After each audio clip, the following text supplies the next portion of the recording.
Merhaba.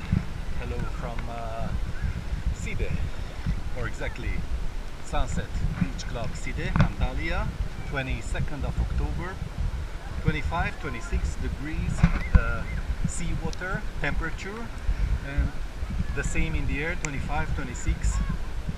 I think it's a perfect long summer, even though by the calendar it's already autumn, but it's end of season. It's a long summer.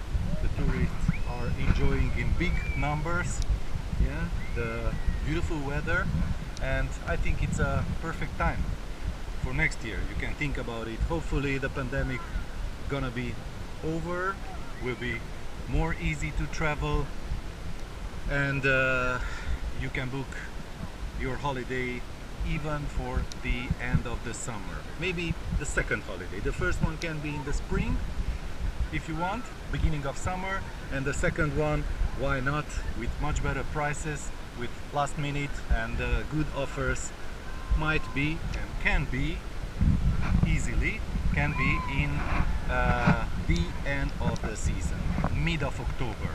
Perfect weather. Thanks God there were no rains. It was only one rainy day since beginning of October, and look how lovely is the sea. No waves at all, only those made by the boat there, by the speedboat. Yeah, so perfect weather. Don't hesitate to book your holiday for any month starting April till October, even beginning of November. Why not? Here on the Turkish Mediterranean Riviera in Antalya. Thanks for watching OLiVideos, part of OLiTravel. Cheers! I'm gonna swim a little bit now. Come join me.